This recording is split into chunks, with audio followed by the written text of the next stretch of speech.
Welcome to episode of Sittin Courtside. Today is Friday, Final Four weekend. Oh yeah. What are we talking about, Kyle? Are we talking about the Final Four? I don't know. I think we might. I think we might Okay, touch on okay. that. I think that might be why people come to listen to our All podcast. right, good. But we can't just skip over what was a not eventful Sweet 16 Elite Yeah. Eight, but we got a hell of a Final Four out of it. But let's go ahead and recap the Sweet 16 and Elite Eight to start. I mean, that first game, going back all the way to Thursday, that first half, basically the first 10 minutes of Alabama BYU, I don't know if I've seen a more fun start to a game all season than that one. Sorry, nursing a cold. First one of the year. I feel like such a sucker for not taking the live line that came out at over 183 about five Yeah. minutes into the game. Uh-huh. That game, I I said it, I think, in a tweet, and I texted you on the side, Mhm. potentially. I sent it to you on a tweet. Surely we can't stay this hot the whole game. You can. Yeah, you You can. can You definitely actually stay that hot can. the whole game. You have nobody attempts defense. You can definitely Wild do game. it. Yeah. Wild game. Yeah, I really hope though. I know BYU lost and it ended up being a blowout at the end, but I really hope their fans enjoyed it and like loved this team because the offensive explosion they had since mid-February was crazy. 11-2 in their last 13 games, 73 or more points in all but the game against Houston, 80 in their last 10 out of 13 games. Like that is an insane run that they had, and I really hope their fans enjoyed it. Yeah. So their coach proved that the NBA style, when you run up and down and shoot a ton of threes, can work in college Hmm. basketball, Yeah. except for when you play a team that shoots threes better than you. Yeah, except Like, for the team that's if all they they do. can Yeah. keep him, BYU is going to be exciting, but I Hmm. would be, I don't know, NIL is so weird now.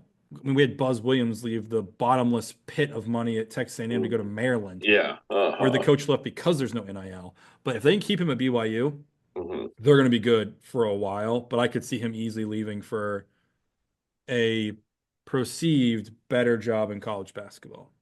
The one thing about BYU though, they do have an insane amount of money. Like their Yeah, biggest that's booster has a ton, and they have the number one recruit coming to them next year, so that'll be interesting to see. so I say, So, like, BYU is an interesting thing in the NIL game. Like, they kind of do have uh-huh. money, but are they going to try to be a football school? Like, Yeah. it's gonna be interesting to see.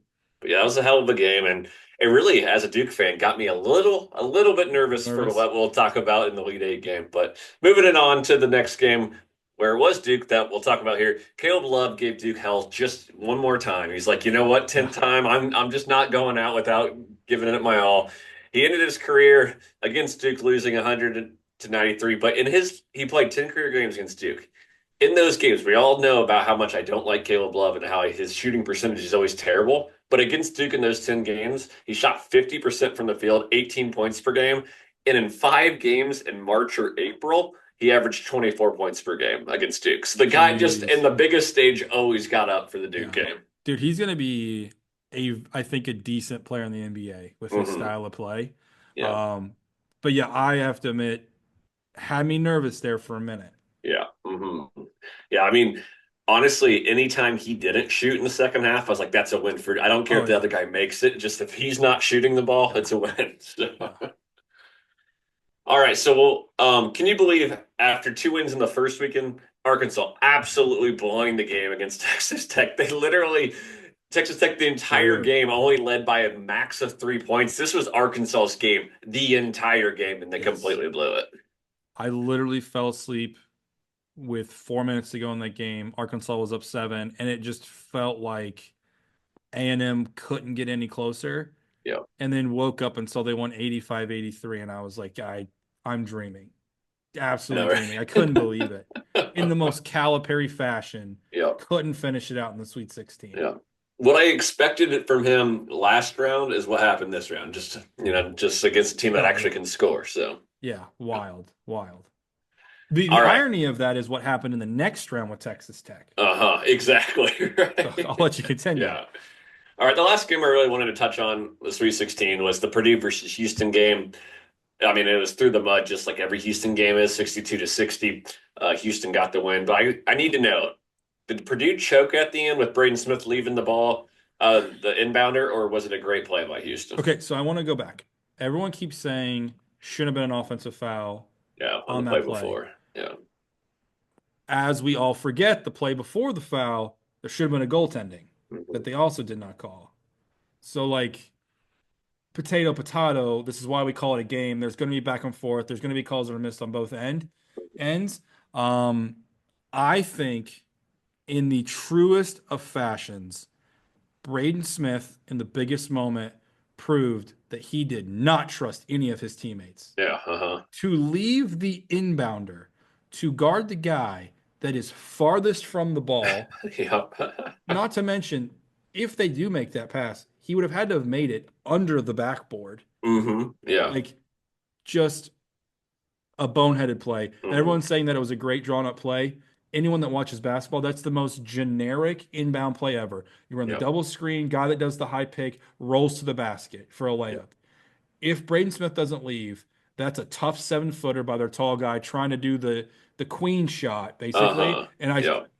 1 out of 10 times he hits it, and we're going to overtime. Yep. So I purely put that on Braden Smith, not Purdue choking for leaving his guy because he didn't trust Mhm. his teammates. I immediately said right as he like spurred away, what is he doing? Like that was before the pass even happened. I was like, what are you doing? You're leaving the closest guy to like Yeah, to the basket wide open, and I didn't know that that's exactly what was going to happen. But yeah, I don't know if it was Painter that told him to do it. It seems like you think it was just Smith like doing like instincts. 100%. Yeah, it's 100%. just it was just I thought a choke by Purdue there because I mean Houston they were all out of sorts there at the end of the game. Yeah. Like they if that went into overtime, Purdue had that game. Well, if I remember correctly, it was LJ Cryer too that was in the corner. He's not even their best shooter. No, no, So it wasn't and like they were going to guard some lethal like Jimmer for debt that's like uh automatic or something. Like he's probably the third best shooter on the team. Like, what are you doing? well, and I'm pretty sure in that game. Yeah, he was 2 of 13 Yeah, shooting. Like exactly. he Like was awful. I don't know So, what. Like I said, it was Braden Smith saying he doesn't trust his yeah, team, and I want to throw this out there because we do have Purdue fans that listen. Rumors have it he has been offered upwards of $3 million to go play at a multitude of schools next year. Does he leave and take the 3 million in NIL, knowing yeah, he's probably a fringe first, second round pick in the NBA, or does he keep the faith, keep the loyalty, and go down as maybe a top 5 player of all time at Purdue? yeah. I mean, he's going to break so many records. I think that's hard to pass up, in my opinion. But yeah, If he's a true painter guy, it's not about the money, hmm but also like it has to kind of be about the yeah, I money. know. But Yeah, I am wondering, he is an NBA point guard, in my yeah, opinion. He is an NBA point guard. So I think the money is going to come. We've talked about this. He does average around 20 points a game. By no hmm means is he a scorer, though. His yeah, natural talent is more of a John Stockton style, control the game, make the pass that needs to be made. So that's why I say I think he will stay at Purdue yeah. and probably avoid the NBA because he's not the best point guard going out, and hmm he won't have age on his side next year, but he will have a multitude of experience that someone will want. Yeah, and you talk about like him not being a scorer first, and that's exactly what Houston did. They decided every pick Yeah, and roll, double team him. So he got 15 assists, but when you really needed him to step up and score, two made field goals the entire game. Like he was taken out of the scoring role, and it really was put all on Kaufman and Rennan. Lawyer actually stepped up in a big game for maybe the first time of his career. I was pretty shocked by yeah, that, but yeah. By the way, I hate to say this, Lawyer might be the quintessential like perfect college player. Like yeah, talented enough to be remembered, but not talented enough to like be an NBA player. Like oh he is yeah, the quintessential D1 basketball player. yeah, yeah, Like yeah. he will be the insurance agent that like is the highest grossing agent in Uh-huh. West Lafayette. Yeah. And I will know we won't go through all these. We'll talk about it another time. They did get the big man from I think South Dakota or North Yes. Dakota. They got him, so they're going to go Yeah. dual centers to start next year on Well, that did you team. see the So next rumor? I sent it to you. that was an April Fool's one. I went Oh, through like the I comments. got April Yeah. fooled. Uh-huh. You did. Dude, I will tell you this. I've never been an April Fool's guy. Like April 1st is just Yeah. another day to me. Yeah. I know. Me too. I responded to you. Then I read the comments and I was like, oh, okay. Now I get it now. So. Oh, I got duped. Yeah. Sorry. That's on me. Hand up Yeah. accountability podcast. Yeah. All right, let's move it on to the Elite Eight. Man, talk about you Dude. mentioned it, Texas Tech. I mean, if you thought Arkansas blew it, Texas Tech up 9 with 2:51 left in the game, and you lose in regulation. Just an absolute just disaster finish. Yeah, and I I hate to be that guy, but I was rooting for Florida because I had Florida in the bracket. I think both those teams rightfully are my teams. I've been on them well Yeah, before they were good. yeah, Um, which is why this weekend we will talk about it later. It's going to be difficult for me. Um, but my God, Clayton, yeah. Mr. Clutch, dude. He is. Holy smokes. I couldn't that was probably the most jacked I got for a game was watching just three after three hit, and I'm like, they're gonna Mhm. close the gap. They're gonna close the gap. Like insane. But yeah, Yeah, Texas Tech did what Texas Tech does. yeah, They don't score. That's always been their Achilles heel is they don't do well at scoring and they find themselves in a pickle late when they need a basket. yeah. They decided in that game, just two guys are shooting the ball every play. Toppin and Williams just shooting it every single time. So, Speaking of which, I saw this person that basically took all of Culver's stats at Kansas yeah. and added them to Texas Tech. And Ugh, essentially speaking, if he stays at Texas Tech, he goes down as the greatest Texas Tech basketball player of all time. Texas Tech most likely wins a national title and goes to two Final Fours. yeah. Like, still can't believe he left. It's just most of the bizarre thing because they were in the final. Uh-huh. Was yeah, they were in the Yeah, Final Final Four Four. against Duke. Yeah, Banana lanes to this yeah, day. yeah. All right, next one up. Obviously, this one made me very happy. Duke absolutely stomps Alabama Yeah, 85-65, 8 of 32 from three from Bama after they were lights out against BYU. Just Duke never really was like not in control of this game. yeah. They shot 20 less threes and only hit two fewer than Bama, and they out rebounded them by 13 and shot 56% from the field. It just there was the only way Bama was going to win the game is if they hit 15 threes on like 30 attempts, Yeah. and immediately you could see it wasn't going to happen. So we talked about this a lot this year that this tournament was either going to be the most bizarre tournament ever or it was going to be the most chalky tournament ever because of just the way the games have been going this year. This game for me was the line of how you could tell what a tier one team was and what a tier two team was. Like Yeah. that's the gap that we had. And it did show a lot in the Elite Hmm. Eight of there's a reason why these teams have been the elite teams all year. And then there's just like this next level down. Yeah. I completely agree. And it's just Alabama at every turn was just jacking up threes and Yeah. one and done every single time, and just Duke that style just will not beat them. We'll see the exact opposite style in the Final Four, but the way Alabama approached that game, it's the only way they could have won. But you knew right away it wasn't going to happen. Yeah. I will say this. Sears should be right up there for like MVP of the tournament for the way he carried them. He won't get it Hmm. because the team's on the Final Four, but my God, did he put them on his shoulders every step of the way? And that game would have been a lot uglier if he didn't show up. Yeah, A lot uglier. we mentioned it a lot last podcast about kind of how like Duke's got some depth, and like even Mason Gillis is a good role player in this tournament. Shire completely abandoned the bench in this game. Nobody on the bench scored more than 5 points. Only one player played more than 5 minutes off the bench. Yeah. So that's He just pulled the kind J of, right. He pulled the J right. yeah, Play your best five players. You can your best five beat my best five. which will be interesting against Houston. That plays such hard defense. So it'll be interesting if you can only roll with five guys against a Houston team. So, Yeah. Yeah.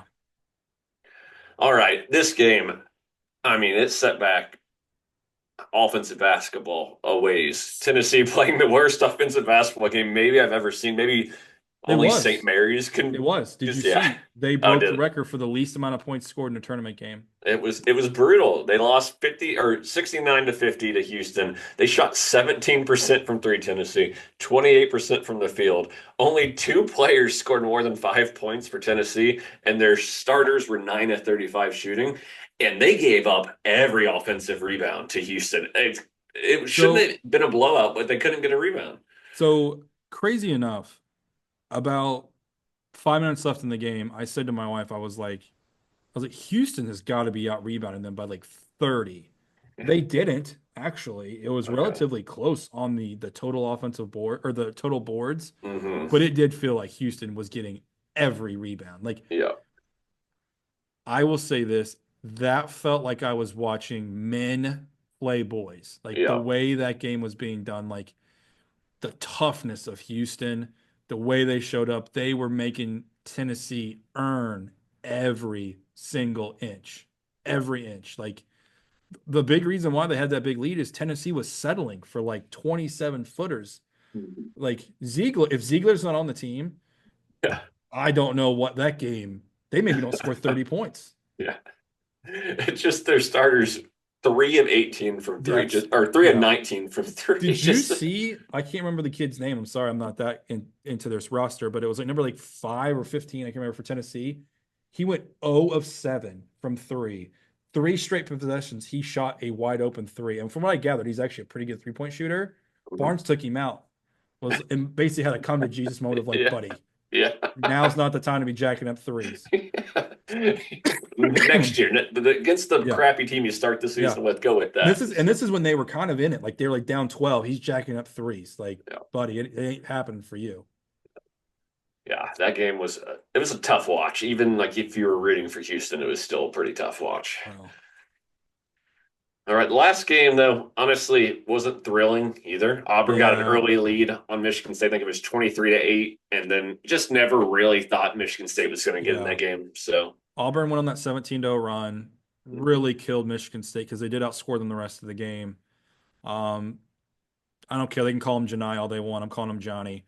Johnny Broom goes out with the elbow. That's when Michigan State should have taken advantage and just every time they got within like 5, they just like couldn't but put their foot down on Auburn's throat and really take over. yeah, But likewise, Auburn couldn't do it to Michigan State either until Broom comes back in, starts getting one-armed rebounds, and I think Michigan State, the problem with them, it's like the equivalent of like the Tennessee Titans all those years. Like if they're not in the right position, they're not built mm, to come back at that point. It kind of felt over with about 7 minutes to play. Like they don't have enough to get in this game. yeah. It didn't help that Jason Richardson's worst game probably since the turn of March was that game, and really bad timing for that. So, Yeah. I'll talk more about Auburn when we preview the game Yeah. because I don't like their style currently right now. But Broom, can we just say you can't literally like go to everybody and say like you're done, and then you come back in the same like half. Like you He just just pulled the can't Paul do that. Pierce. He just Yeah, pulled he Paul did. Pierce. Like you get carried off the court, he might die, and then like a minute later, you Yeah. run onto the court to like a standing ovation. Yeah, like as he's walking off, he's like basically hugging people and telling them like, "Yeah, I'm done." Like, and now he's been ruled that there's no limitations for him in the Final Four. So, Well, I was told that supposedly it was a he did like they could have his arm in a brace and he's going to roll out with like one arm. He's playing in the games. He does not care. we'll see, we'll see. Yeah, we'll see what happens, Yeah, especially yeah. if I mean Florida's not tiny by any means, and I feel like No, most of the time he's the biggest guy on the floor, and he will not be yeah, on no, Saturday. he will definitely not be. Not at any point because when they sub out the big guy to Correct. start, He'll it's be the like next maybe guy. he might honestly be the fourth biggest guy because Florida doesn't even play their biggest guy. Yeah, that's true. He doesn't even get in the game. All right, so that makes our Final Four is the 4-1 seeds. If you're listening to this, you probably knew that I well hope on you like know this. Sunday. So, I'll tell you something you didn't know. okay. These 4 teams are considered 4 of the 10 best teams ever in KenPom history, dating all the way back to 1996, Mm-hmm. which means if you go look at that list, no matter what, less than half of the 10 best teams to ever exist will not win a national title. Yeah, that's pretty wild. Yeah. Bananas. If Duke doesn't win the national title, by the way, only one of the top 5 teams will have ever won a national title ever in history. That's wild. I didn't From know a that. from an analytics Yeah. standpoint. Yeah, from like the Ken Palm rankings and everything. Which tells you right now, this will be technically the greatest Final Four ever. Mm-hmm. Yep. Ever. Yeah. Yeah. I mean, you mentioned it, like top 4 of the top 10 ever. They're obviously the 4 top this season, and I know we mentioned it a lot during the season, but it felt like we were just honestly like juggling these 4 teams We were. throughout from January on. Basically, once Florida got to that area, it was just these 4 teams just rotating in the top 4. Yeah. Yeah. I want to say this really quickly. I think Yeah. the biggest mistake that me and you can mark down in our books right now as our greatest miss in gambling is not putting a future on Florida to make the Final Four back in November. Yeah, for sure. Because we both said at their current pace, they're a Final Four team, but we didn't think they could keep it up.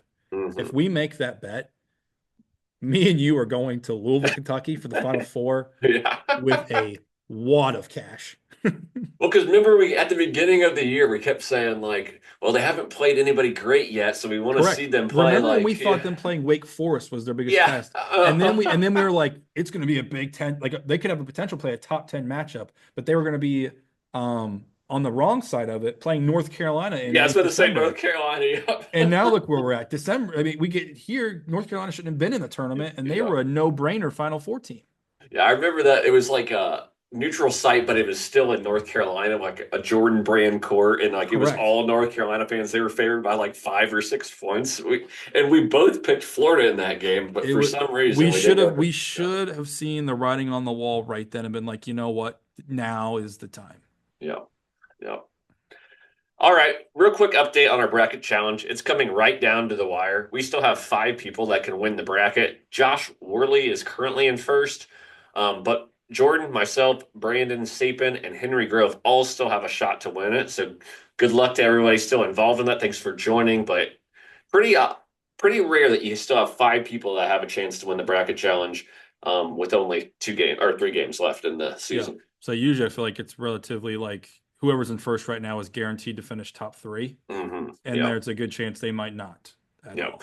So And then uh, brother-in-law Chris Breslin, he's like in fourth or fifth right now, just has the exact same Final Four as me. So or Final Four in championship games. I think he's like 20 points behind me. So that stinks. That stinks. I say that I want to call him X and O listen. In our paid one that we do on the side, mhm. literally me and him are the only two I think that picked Houston to win. Yeah. And the only difference is he needs Florida to make it and Houston to win, and I need Auburn to make it and Houston to Okay. win. And Gotcha. the crazy part is it's if Florida were to make it, he wins money, I get nothing. So like we're Yeah. both in a win it or nothing scenario. Yeah. I think it shows me as like a 9% chance of winning in that one, but I have to win. The only way I win is if it all breaks my way and I win the tiebreaker. Correct. That the Yeah. tiebreaker that I don't even ever like pay Pay attention attention to. Yeah. to. That's funny. All right, let's go ahead and dive into the Final Four here. First game, Florida versus Auburn. We got a current spread of Florida -2.5. Auburn or Florida Auburn over 159.5. Do you have a pick on the side for this one? So I referenced this earlier in the show. If we were going off just my feelings, that's Hmm. it. Yeah. I'm Florida every day of the week for the Final Four. I want them to win the title. Been on them early. That's where my feelings would go. However, as I just referenced, I need Auburn in the game plus Houston to win to make a decent amount of cash. Yeah. Hmm. Privately, I did tell you before the Elite Eight, I did put a future on Duke because I Yeah. saw them play and I'm just like, they're gonna win. That's it. So now I'm kind of on the Duke side. So you kind of look at this every way it is. I basically need I'm in a position to win money every way as long as Florida doesn't win. Like Okay. I'm in a really awkward position. Yeah. Um, if you're asking me as an advice giver, Hmm. take Florida. Yeah. Everyone take Florida if you don't have anything. I'm gonna probably root for Auburn, but to be honest, it's gonna be one of those where we're at the game and 2 minutes in, my feelings are gonna tell me how I really feel about it. I do think it's gonna go over though. So I Okay. do like the over in this game. I do like, um, I mean, honestly, I'm probably going to do a live bet. So everyone hang on to the Twitter. There will be a live bet that happens in this game as well. So the money line right now is -150 for Florida. I know that's a lot of juice, but just to like not have to worry at the end of the game, I'd probably just lay it. But if you're telling me spread, I'm gonna go with Florida. I mean, Florida, yes, they're playing with fire currently in the tournament right now, but they're the hot, like one of the hottest teams, if not the hottest team, Yeah. like of the last 3 months. But they're on a 10-game win streak, 16 of their last 17. The only time these two teams played, they won by 9. Again, Broom, he says he'll play, and everybody says no limitations. I don't think he'll be 100%, as you even No. talked about.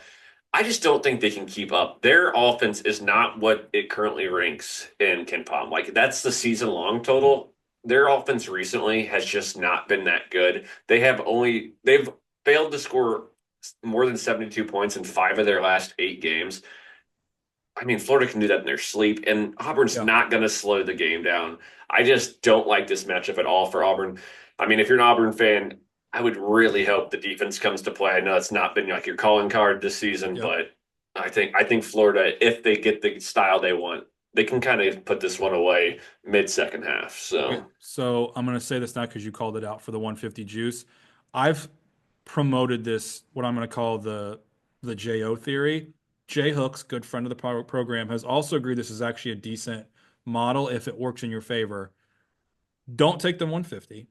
Let the game start. yeah. If Auburn comes out to like an 8-2, 8-4, you may get a flip of the odds because it is so tight. Then you take your bet if you like Florida that much because you're Mhm. going to get better odds on it. Worst case scenario, this game's going to be within 4 or 5 points anyway at the half, even if it's for Florida. And now you didn't lose anything. You just take the Same minus spot. 150, or even at that point, they may say minus 155. So, like, who cares? Yeah. Well, So for that point, that is what I said when I was going to take a live bet. I mhm, am going to try to hedge myself a little bit in favor so mhm. that I can still root for the teams I want to root for and not really lose out on any monetary value. Yeah. And I think if you wait like too close to half and Florida's up by like three, the live line will be like -5 or -5.5. If they're at that point and they're winning, Auburn has to be winning at early to keep this game Correct. like for them. So if Florida's just barely winning or got a decent lead before halftime, just go with Florida because they're going to stretch the lead and hit the free throws at the end of the game. So you said you were gonna go with the over, though. I will say I'm gonna lean under, and it's just because Okay. the 72 points thing, 5 of their last 8 games, Auburn hasn't scored more than 72 points, and that means Florida has to put up 90 basically for this over to hit. So Mhm. I'm leaning the under just because I think Auburn's offense is just not that great. Okay. Any player props yet, or save that for Twitter on the game day? Yeah, I'm going to save those for day ofs. All right, yep. So go check us out on Twitter at Kyle Cliffy. He's at Mingo Made One. We'll have player props day of. All right, next game, Duke -4.5 versus Houston over under 136.5. There's no reason to even ask me which way I'm betting on this Correct. game. So how about you? Okay. So again, this is how I feel about this. From a monetary value, I need Houston. However, I really don't care. If you told me like I'm watching this game, I don't care. So as a Yes. friend, I want you to be happy. Yeah. Okay? Just like I Yeah, think you'd want me to be happy. definitely. So I'm going to find a way to hedge myself into another position for Duke. Okay. I've Okay. already done the math. I've got my future, but it will not make up for what I would make if Houston won. So I'm Hmm. gonna have to make myself basically do covers. I can't do money lines. That's too much. Minus Yeah. 270. I have to Yeah. do the cover, probably pull the number down a bit for both games, assuming they were to beat Houston. Yeah. So that being said, I don't actually like any of the spreads per se for this. I completely I agree. love the under. I love Okay. it. I love it. These two teams played last year, Sweet 16, 54-51. 54-51. Duke is better at defense this year. Houston has not allowed over 65 points, but once all year in regulation. The whole year in regulation, only one time. The other 2 times they've allowed over 65 points were in overtime. Since February 2nd, that's the last time they gave up over 65 points to Texas Tech. I do not care how good Duke is on offense. They're going to also play defense. This is going to be a gross game to watch, but it is what I told you earlier when we did the actual bracket challenge. This is my real national title. Hmm. Who Yeah. wins this game wins the national title. So that's interesting. I think you actually convinced me on the over under because I was leaning over because Duke has scored 68 or more points in all but one game this year. But hearing now that Houston hasn't over 65 in regulation, basically, it kind of brings me down because at this point, obviously Houston, one of the slowest teams in the nation, they're bottom 5 in tempo. Duke, as great of an offense they are, the best offense in the nation, 268. So the game's going to be slow already because Houston wants to slow it down, but Correct. Duke's fine with making it slow too. So, It's where I think it's interesting because Houston is not a speeded up team. mhm. Duke is the better offensive team.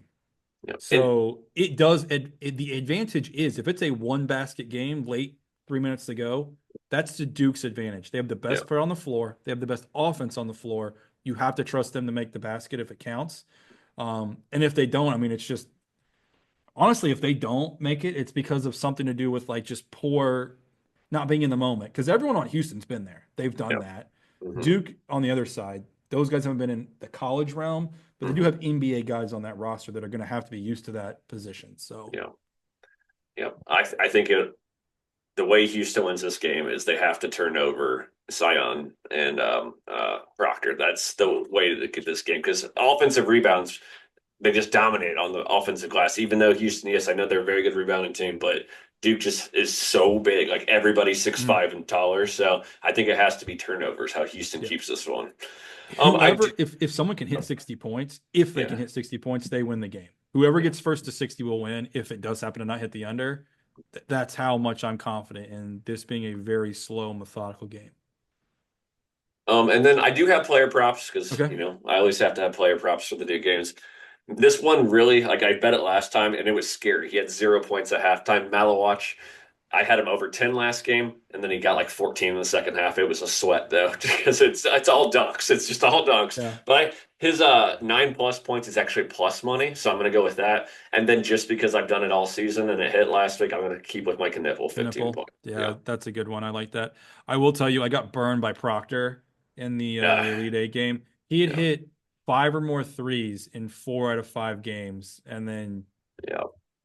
bone dry. Yeah, offense switched in that last game too. They went all Knipple and Cooper Flag. So Yeah, which is interesting because I had been doing Knipple with you, and that was like the one time I didn't do it. yeah, of course. And I also on the other side, I like Uzan at 2+3s. At also plus money. It's plus Yeah, 105. that's a good one. They're gonna need him to score. It's gonna really come down to hitting some big clutch threes. So Yeah, I actually think LJ Cryer is going to have to be big in that game mhm. for them to have a chance. I'm He's gonna I'm going to hold on his line because I'm curious what the public does with him. But he's gonna have a big boy Sion James guarding him. So he'll have to we'll see. handle being much smaller. Okay, talk about our weekend. Tell everybody exactly what's going on this weekend. All right, cool. So you mean we go into all the details? Kyle's going to come down to what we call BFE, or cover yours, kids. Bumfucked Egypt, aka my home in Nowhere, Indiana. First time ever. He'll get to see the estate. Yep. Then we are going to be heading to the great state of Kentucky, Louisville, Kentucky, to tour the downtown. Drinks all around. If you happen to be in the area, come check us out. We'll be watching all the games, aka 2 of them. The goal will be not to get so full that we are sleepy by the last game, which is what happened last year in Indianapolis. All around, they're going to be a good time. We will be putting out videos as always. We're putting out pics. It's going to be raining, so that's going to be the real Yeah. interesting part of the whole thing. Not had that problem. We've had cold. We've Yeah. had heat. Yeah. We've had heat. We've had it all at this point. Yeah. But yeah, overall going to be a great weekend. So if you guys are around Louisville, Kentucky, let us know. Yep. And obviously, I'll be in a place where I'll probably be the most unliked person at every bar because nobody in Louisville 100%. ever 100%. will root for Duke in this game. So I'm interested to see how that'll go in every sports bar that we go to. Yeah, it's going to be a very interesting scene down there, I think. All right. Yeah. So, Definitely looking forward to it. All right. So this is the conclusion of our last during the season podcast. Who's winning the title on Monday? okay, so here we go. I don't know if you've heard this before, but the last time we had all 4 number 1 seeds, it was in San Antonio. Mhm. This year's San Antonio. Last time it also was on the 4th and the 6th. This is odd. So I did a little more research. The Okay. 2 teams that played in the national title that year were in the Midwest and the South, with the Midwest winning the national title. Meaning, Okay. all things are looking like Jordan. That would be Houston, Auburn, with Houston winning the national title. You don't get off the bandwagon. You just hedge if you have to. I'm taking Houston. Okay. Okay. There's really no analysis No, needed yeah. for my picks. Yeah, gun to my head, I will take Duke, though. Yeah. If you gun to my head. By the way, funny story with that. We have a couple minutes here. Auburn is the number 1 overall seed. They have the highest odds of winning the national title now. Do 4 they teams really? left. Yes. Wow. The least likely to win it all. Maybe it's the Johnny Broom stuff. I don't know, but I find that interesting. Like all 1 seeds make it, but the number 1 overall seed is the least likely to win based Yeah. on the books. Yeah. Plus 550. Yeah, that is kind of shocking. I'm just gonna pick Auburn to be the opponent for Duke just because it gives me a chance to win the money bracket Okay, see, on the this is other where we're side. getting odd. Okay. Yeah. I'm telling you right now, I'm gonna have to find a way to hedge myself into like a Florida Duke. Yeah. And then just, I hate to tell you, I'm probably going to go Florida just because I've been on them for so long. But I want to say this, and I swear to God, I swear, the national media listens to our podcast. Okay. I said 2 weeks ago that John Shire was making Duke likable. And I said everybody's it. jumped on And it. now this week, Yeah. everyone's like, is John Shire making. Stop it. I've heard it Stop on every listening. podcast. Every Stop podcast. listening to it and then taking it. We Yeah. are always first. Yeah. We are always first. No credit. No credit ever. Yeah. I said that John Shire made them likable. Okay. Quit everyone taking it from me. Yeah. But it is true he does make them likable. So Yeah. again, it's not as bad as it used to be with what's his face? I don't even know the old coach's name. You don't remember it, huh? All right. Well, thank you guys so much for tuning in all season. We will have a recap after. We'll recap not only the Final Four in the national championship, but also our time in Louisville. So you'll definitely want to catch that podcast. But we really appreciate it. It was a hell of a year. We always enjoy doing this. We thank you so much for tuning in. Check out our Twitters for all the bets this weekend. Have a hell of a weekend. Enjoy the Final Four. Enjoy the national championship on Monday. And, of course, win a ton of bets. Love you guys.